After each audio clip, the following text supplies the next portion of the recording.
economy. I find it interesting that Democrats who for 6 years tried to excuse Obama by saying it was the Bush economy, now in the first quarter where the GDP was very low, very poor showing, they were immediately blaming it on Trump. So the reality is that the Obama economy throughout his presidency was abysmal. The only thing that grew were the size of the speculative banks and some venture capital operations, mergers. But the economy as a whole, the manufacturing base continued to shrink. In fact, it's been shrinking for 16 years, going back to Bush and Obama. We've lost over 5 million manufacturing jobs since 2001. And what we're seeing is an explosive buildup of corporate debt and mortgage debt, also auto debt. I don't know if you've been following this, but the auto sector is starting to lose business because of the inability of people to pay back car loans. So what we see is a debt bubble that is going to explode. Now, what Trump is trying to do is deal with it on several levels. One is on trade, and I think he should be commended for pulling out of the Trans-Pacific Partnership, talking about NAFTA, although they're trying to scare him back into sticking with NAFTA. Secondly, for me, most of this talk about tax cuts, it's a lot of nonsense. It's not going to work. But what is interesting is the discussion of Trump and others of Glass-Steagall, dealing with the banking situation in a way that would open the door to writing down some of the bad debt. Now, if you don't do those things, you're not going to have an economic recovery. Now, the other thing, of course, is the potential the United States would have were it to join with China on this explosive growth operation called the Belt and Road Initiative, or the New Silk Road, where they just had a major conference in Beijing. The United States is orienting toward that. Our group has been saying that Trump should participate in this personally. He didn't. I mean, he's obviously got a lot of fires to put out, but he sent someone from the National Security Council, and the U.S. is very much involved now in talking with the Chinese and others about U.S. companies getting involved in these major infrastructure projects. So the potential is there for Trump to do something on this, but I think the potential rests in a break with the old system. And this is why there's an attack on Trump, because there are people for whom the old system is a cash cow. The zero interest money from the Federal Reserve that feeds into speculative casino operations and so on. So I think we're seeing a huge war that the American people are being denied a picture of it, because all we're getting is the story of the so-called Russia corruption angle. So my view on the economy is that it's a real weak point. I see it here in Europe. There's no solution that anybody has. The euro is still dead in the water. The banking situation in Southern Europe is a catastrophe. And the idea that somehow there's a recovery is one of the frauds that was associated with Obama. And I think if Trump is smart, he would, instead of trying to take credit for a few jobs here and there, make the point that he's still dealing with the 16-year collapse with the bankers and others with Bush and Obama. What's very interesting about all of this is that the deep state, I mean, they wanted TPP, they wanted the TTIP, and they didn't get that. They want NAFTA. They don't want him to renegotiate NAFTA. Actually, they don't want him to get rid of NAFTA. And what he's doing right now, and this is what I'm seeing, is that he's undoing what they were doing all in the past. And we have to remember the deep state, they're intertwined into the government. They're so, and this is why they're the deep state, they're so deep into the government that it's very difficult to do anything right now. And they're nervous and afraid that, he's going to unravel and take all of this apart. I see the One Belt, the Silk Road, where this is actually going to be beneficial to a lot of the emerging markets, to Europe. There's going to be free trade, and I think it's going to be a huge benefit. And I think during Obama, the United States didn't even want to get involved with that. And now with Trump, he's maneuvering to get involved with this because I think he understands that we need to be a part of it. Obama was completely opposed to it. as Yes. evidenced by his effort to sabotage the Asian Infrastructure Investment Bank, to use the South China Sea as an issue to turn the countries of South Asia against China, to turn the Japanese against China. All that's failed. All of that's changed. And it's not just that Trump is open to it, it's that there's a dynamic that's going on that has momentum, that has very little to do with the United States. It's a Eurasian-centered development process where the Chinese have done a number of things well. In particular, investing the surplus money they have, not in speculation and mergers and things of that sort, quick buck speculation, but in long-term investments. Now, this threatens the whole system. And you mentioned the deep state. The deep state is not only intertwined with the government, but with the financial markets, the financial networks. Yes, that is true too. The CIA originally came out of Wall Street.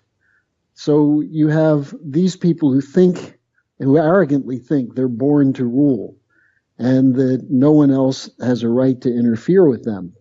And they use what I guess you would have to call geopolitical processes of splitting the world between East and West and North and South, and regional wars, regime change wars, anything to avoid some breakout of the system. Now, the system is collapsing, and countries want to get out of it. The Greeks want to get out of it. They were very active in Beijing at this conference. The Italian Prime Minister, Gentiloni, was there and came back with deals for upgrading ports in the Adriatic. You see the unwillingness of countries like the Philippines to be told what to do by the likes of Obama. Now, Trump has come in and he's basically said, we want to hear what you have to say and let's open the door and make some deals. And it's a kind of free trade, but it's different. It's not the globalized free trade of the corporate cartels. It's the idea that we live in a globalized world, but the globalization has to be for the benefit of other countries as well, which is not what the old British Empire or the Anglo-American Empire wants. So you have a conflict between these two systems. And Trump, for whatever reason, had a vision of breaking with this old geopolitical system. And the center of it was around the relations with Russia. And so it's not surprising that this is what the enemy has seized upon to try to destroy Trump.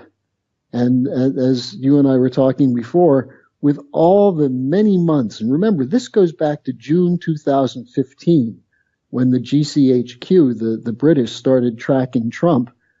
Since June 2015, they've been trying to find evidence of his corruption tied to Russian firms, to oligarchs tied to Putin, and so on.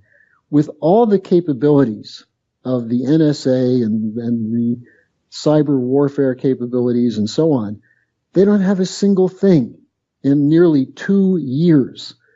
So what's the point to this? Well, the point is they're doing everything they can to sabotage Trump, to keep him from doing what he wants to do by turning the whole political environment into a 24-hour, 7-day-a-week discussion of who's corrupt and who knew what when. And in a sense, they're going by the old Watergate playbook. And what I find very interesting is that they hired a special counsel to investigate the Russian involvement in the elections, the Russian involvement with Trump. And this was all based on what happened with the New York Times and this memo from Comey, where no one has seen the memo. I mean, it was read over the phone and there's no proof of anything, but they went off of that. And I think it was Rosenstein who decided to calm the situation down, I guess, let's get a special counsel to look into something that we have no evidence about whatsoever, which to me, when you look at other different things happening, like the Obama spying, there was a criminal act with someone unmasking the Clinton emails. I mean, there's so many different things that there's nothing for that. When you talk about the Watergate playbook, what was the key thing? Nixon went down not because a bunch of CIA guys and deep state guys planted a bug in the DNC headquarters. And actually, it's so interesting, the parallels, DNC and 1972 DNC in 2016, the involvement of the CIA, the FBI, and so on. Nixon went down because of the so-called cover-up. So what are they saying now? The firing of Comey shows that Trump fired him because he wouldn't cover up the Russian connection. Well, prove there's a Russian connection. If you can't prove that, there was no cover-up. There was an attempt to counter a lying media story that is omnipresent. You can't escape it. And the constant drip, drip, drip of slander will now be increased by the existence of a special counsel, more leaks, unnamed or anonymous officials saying that they happen to know that Trump once had dinner at a Russian restaurant owned by an oligarch who's a third cousin of Putin's maid. This kind of stuff is absurd, but it's all designed to stop the emergence of this new strategic reality. And I think this is what people have to be focused on, is rather than get into the minutia of who did what when, look at where we could be going. Look at what they're trying to stop. We're talking about a multi-trillion-dollar, 10 to 20-year investment plan that the Chinese have now recruited other countries to be involved in with them. I think there were 68 countries that were represented in Beijing. And what we're talking about is global connections on maritime Silk Road, the water, high-speed rail, even collaboration in space. And this is the most exciting potential. And this is how you can kickstart the moribund U.S. economy. And instead, what are we getting? The same old fights, the budget debt ceiling fight, the tax cut fight. They're trying to contain everything within a system which is failing. And we've got to break out of that. And I think that was why Trump got elected. People were sick of that old system. I think the U.S., and I think Trump realizes this also, that we need to be involved in that trade system, because the system that we're in now, like you said, it's completely failing. It's not going to work. And we definitely have to change things up, because if we don't change things up, we're kind of doomed here. I mean, I don't think the deep state, I don't think they'll ever give up. I think what they're going to do to the very end is most likely crash the economy, and they will stop him at every turn. If they can't get him out of office, they'll make sure that the United States doesn't join up with China. He doesn't, get rid of NAFTA. He doesn't do all the things that he wants to have peace with North Korea, stop the wars in the Middle East. They don't want him to do any of these things. And I think what they'll do is they'll completely distract him with a collapse of the economy, and he'll be too busy trying to clean up stuff here. And here's the problem you face with the economy. The debt bubbles are approaching a hyperbolic point where something is going to have to give. Now, in 2008, there was a certain amount of room for bailouts, but the Federal Reserve has basically used up that room. In fact, they've bought virtually every worthless piece of paper they could find to pump money into the banks, not into the productive system, but into the banks to protect the face value of worthless assets. Now, all that's left for them under Dodd-Frank, and the EU, the European Union, has a similar thing, is bail in. But even if they steal all the pension funds, all the money that's in deposits and saving accounts, it can't possibly cover the total volume of debt. So this is an explosion that's going to happen. Now, there's several approaches to this that have worked. What they did in Iceland, where they basically said, we're not going to recognize some of these debts. In fact, they put some bankers in prison. What the Chinese did with the people who tried to create a consumer debt bubble is they jailed bankers. I think they may have even shot a couple of bankers. I don't recommend that, but it's one way of dealing with this problem. And they're letting the hot air out of the bubble. In the U.S., we're continuing to stoke the bubble. And at the same time now, you have all this talk about the economy's in such good shape, now we can start raising interest rates. But the International Monetary Fund did a report that said if interest rates get above 3% in the United States, which could happen fairly quickly, 20% of American businesses will go into bankruptcy. So we're looking at a catastrophic situation. Now, that's why when Trump started talking about Glass-Steagall, we saw a flurry of articles, all of which said, number one, it won't happen. Well, if it won't happen, why are you writing about it? Number two, it would be disruptive. That's the whole point. We want to disrupt the speculative system. And number three, what they said is that there's no evidence that the repeal of Glass-Steagall had anything to do with 2008. And that's just plain bunk. The interconnection of banks and hedge funds and shadow banking was all of one parcel, which included the whole mortgage-backed security fraud. So if we go back to a regulatory process that forces these too big to fail banks to choose, are they going to be commercial banks with protection or investment banks with no protection, they're going to have to deal with this debt problem. And basically, they're going to have to write down the debt. And that is the way you have to do it, a controlled, orderly reorganization. But what you're saying, Dave, I absolutely agree with. The deep state would prefer to go to a disorderly, chaotic bankruptcy, which they could then use to protect their own interests and, if necessary, go to a higher level of police state to control the opposition. When you were talking about like writing down the debt and removing parts of the debt, I think we have to go a step further. I think we need to look at the central bank, because if we just write down the debt and we continue on with the central bank, we're back in the same position. No, you're absolutely right. You got to get rid of the Federal Reserve in some form. It serves no purpose except to protect the speculators. And this has always been the purpose of this, was not to run government finances, but to allow private banks to run the government.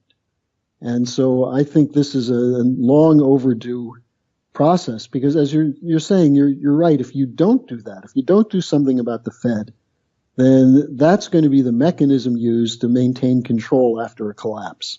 I wanted to ask you a question, since we're talking about debt and the debt getting very large. There was a couple of articles out there saying that the IMF throughout Europe was looking to impose a 10% tax on people's wealth. Have you heard anything about that? There are a number of stories of that sort floating around Europe. The other thing that's just been brought up after Macron's victory in France is the idea of establishing a central European, a unified European budget. That is, get rid of the sovereign state capabilities to have a budget and have all the money flow to Brussels and all the expenditures come out of Brussels, which would then allow for to facilitate a tax of this sort, a 10% tax or some kind of additional value-added tax on every transaction that would provide the money for this.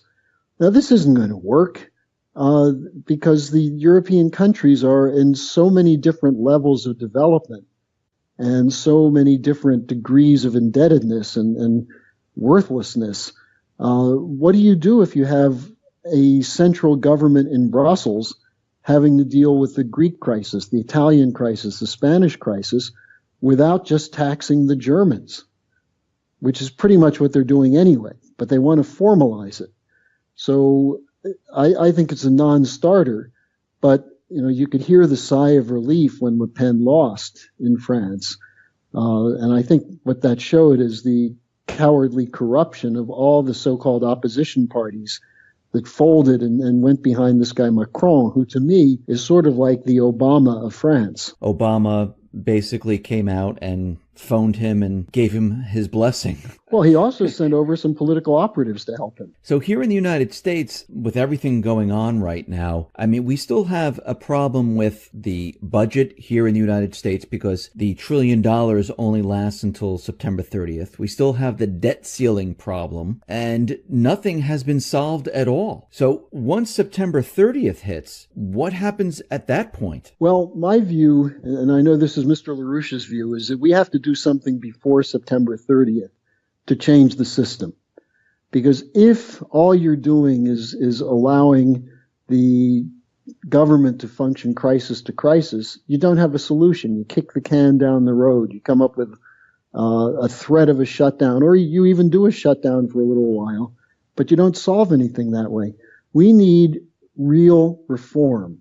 And this is what we were talking about. You have to, what Mr. LaRouche has proposed is, number one, Glass-Steagall, to shut down the speculation and to force the investment banks to eat their bad debt. Then secondly, a national credit system, similar to what the Chinese are doing, which was based on what we did in the United States under Alexander Hamilton, that enabled us to pay off a debt which proportionally was about the size of the current $20 trillion U.S. debt. What Hamilton did is he extended new credit. He used the debt as the basis of extending new credit through a Bank of the United States, which was not run by private bankers. And it wasn't just run by the government. It had a kind of a mix to it. But what they then did is made sure there was credit available for major projects and infrastructure, roads, canals, port development, and then for manufacturing, for entrepreneurs. That's how we got out of our debt crisis at our nation's founding. So a Hamiltonian credit system, and then credit going specifically to infrastructure, but at the front ends, including things like nuclear fusion development, a space program. We saw what NASA did to the U.S. economy in the 60s. So these are some of the ideas that would transform things. Now, if all you're going to do is come up with some posture of either shutting down government or not shutting down the government with a compromise, you're not going to accomplish anything.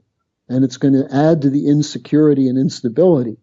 And also, I think it will add to the irrelevancy of the United States in the world, because other countries are not going to wait around for the United States. Now, to get to that point, I mean, to get to where you were saying we want to go, we can't have, like we said, the central bank. We can't have this debt. We can't have the system the way it is. I think the only way out of this, and it's not going to be good for many individuals, but is to default on almost everything and actually restart everything to get us back up and running. Almost like what Trump does with his businesses, where, okay, I have too much debt in the business. The business isn't operational. I need to basically wipe out the debt. I need to default and go forward from that point. I think that's the only way forward right now. Well, there are areas where bankruptcy reorganization would work. The problem is you can't really do that with the government. But that's the genius of what Hamilton did. Hamilton figured out how to use the debt as a means of creating new credit. And this is, let me give you an example of what the Chinese are doing compared to what the West is doing. Okay. The debt in the West was used by, or the European Central Bank and the Federal Reserve purchased a lot of these bad debts. The ECB is now buying junk bonds to inject liquidity. But where does the liquidity go? It goes to the bankrupt banks. Now, what Hamilton said is, let's take these bonds that otherwise seem to be worthless and turn them into a credit system. And so one of the things the Chinese are doing is they're using their holdings of U.S. treasuries, because they know the treasuries, at least up to now, are not in danger of default.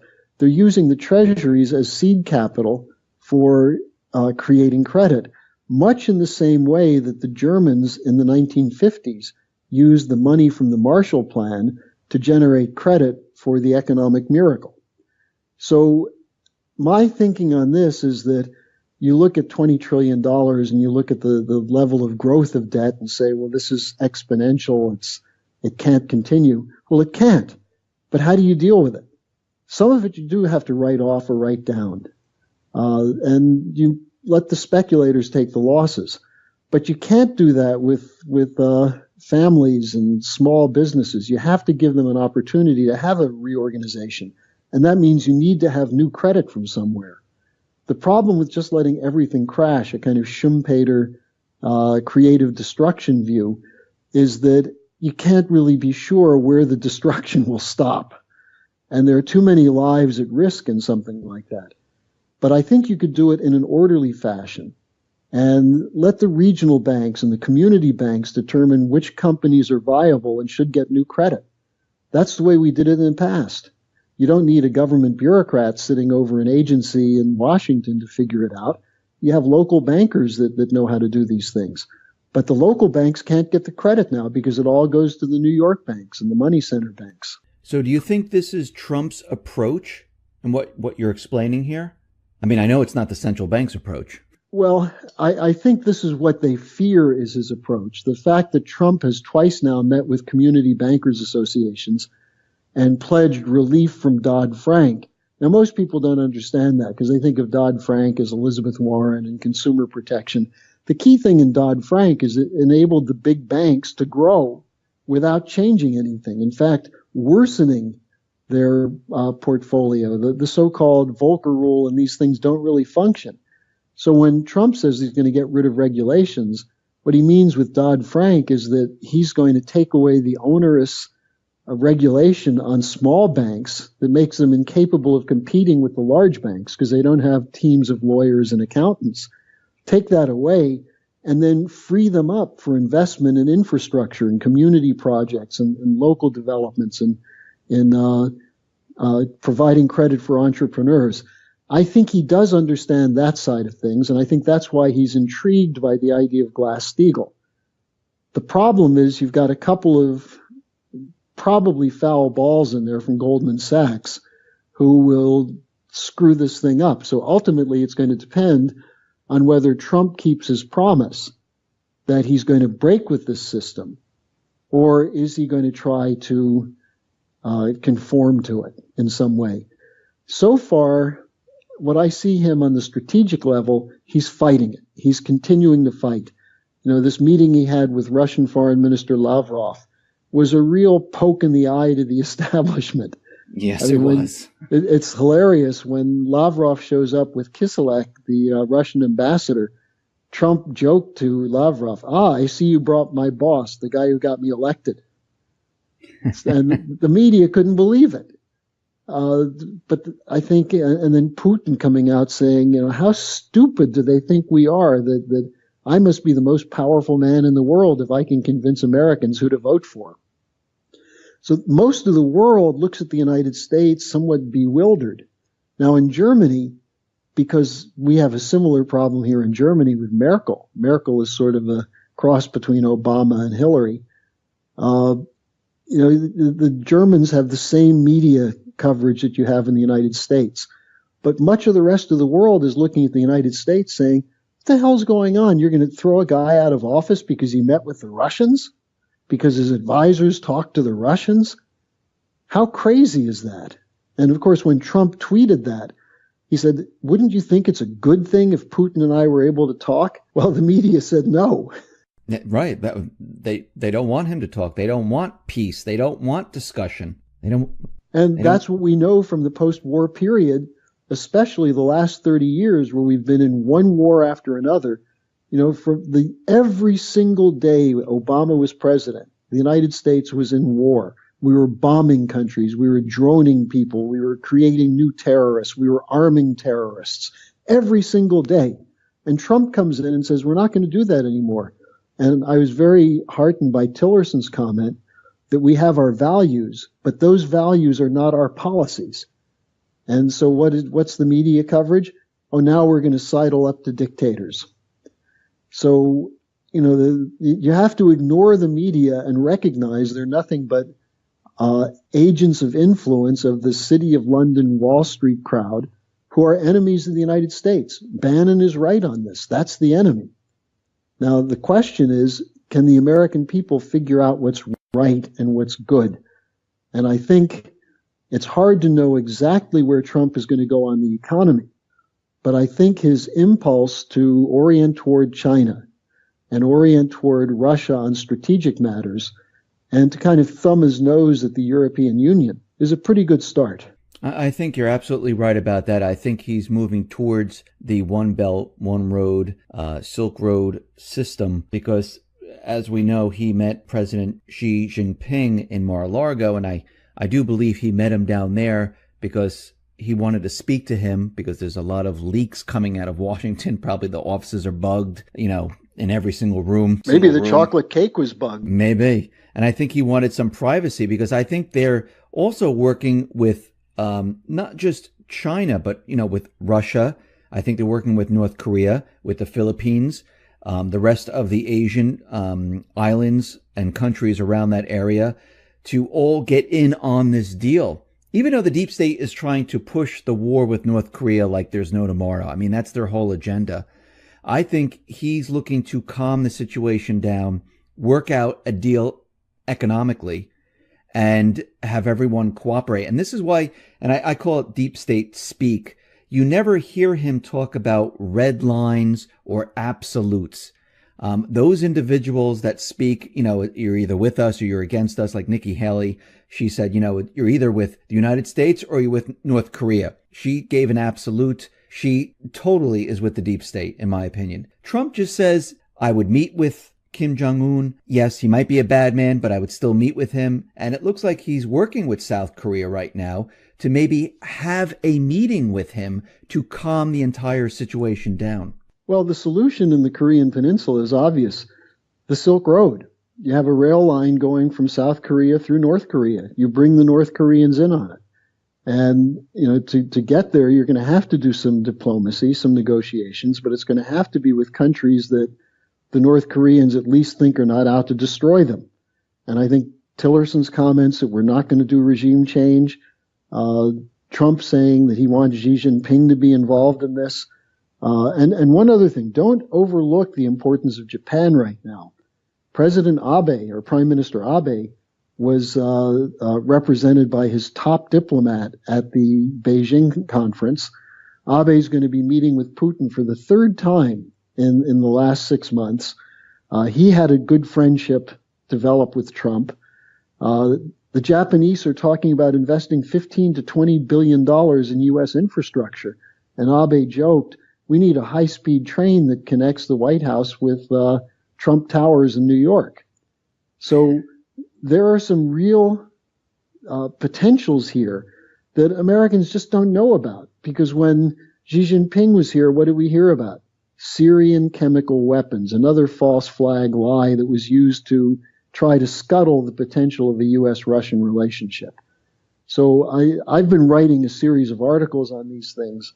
If your listeners would like to get a copy of one of the articles I've been writing, they can just send me an email and I'll be happy to send it out, because you're not going to get this information in your mainstream media.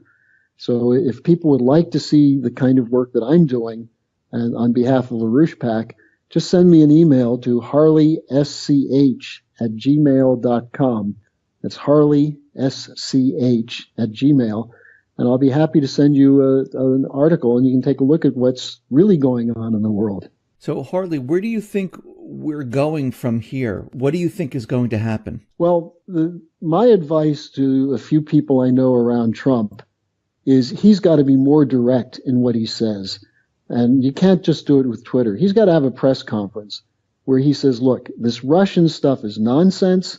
It's coming from people who are trying to destroy what I'm trying to do, which is to break out of the old geopolitical game, which means war and depression, into a new era of peace and economic development. And this is one case where he could say, if you're using the Russian slander against me, then you want to continue these wars. You want to continue to build up the terrorist states against us and against our people. I think he's got to be that direct and even name the names. Look, we know, for example, that Comey had the number 2 man at the FBI, this guy McCabe, was working with Terry McAuliffe, the Clintonista governor of Virginia, to try and elect McCabe's wife to the Virginia State Senate. Yep. Terry McAuliffe gave McCabe's wife $750,000 from his PAC to run for a state Senate office in Virginia. So what do you have when you look at Comey and this network? You've got coup plotters. You've got conspirators. Comey was working from the beginning with Clapper and Brennan. I'd like to see Comey's notes from his meetings with Brennan on the investigation of Trump. You want to see some notes, New York Times? Why don't you subpoena those notes from Comey? Maybe Grassley will ask some of those questions when Comey comes before the Senate Intelligence Committee. But Comey's a highly conflicted guy. And what I fear is they're going to use this special counsel, as you said earlier, to have a drip, drip, drip attack on Trump until the American people just get so weary of it, they just say, forget it, let's get rid of him and move to another page, which means the deep state will have won. So I hope Trump sticks to what he said at the Coast Guard ceremony the other day. Fight, fight, fight, never give up. But he's got to be more explicit in identifying the enemy. And on this Comey question, he should ask some questions, either himself or through surrogates, of Comey's connection with Clapper and Brennan in doing this original Putin did it, Russian meddling story. Secondly, did the FBI offer $50,000 to Christopher Steele or not? That's a story that's come out in the London Guardian and also it was in the Washington Post. Why is the FBI trying to hire an ex-MI6 operative? And we know there's no such thing as ex-MI6 operative, right, but one who originally was working for the Bush campaign and then the Clinton campaign. Isn't that a conflict of interest? Isn't that meddling in an election? So I think there are some real questions that Trump could ask. And I think we have to demand that those people who are serious about defending this country stand up and defend it now. I agree. Harley, thank you very much for being on the X22 Report Spotlight. Once again, how can people see your work? Well, you can go to LaRouchePAC.com to get a general picture, and we have some very good videos from the Beijing summit because Mrs. LaRouche was there.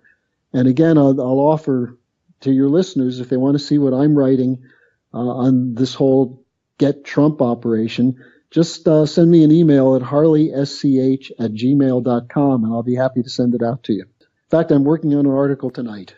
Harley, thank you very much. I appreciate it.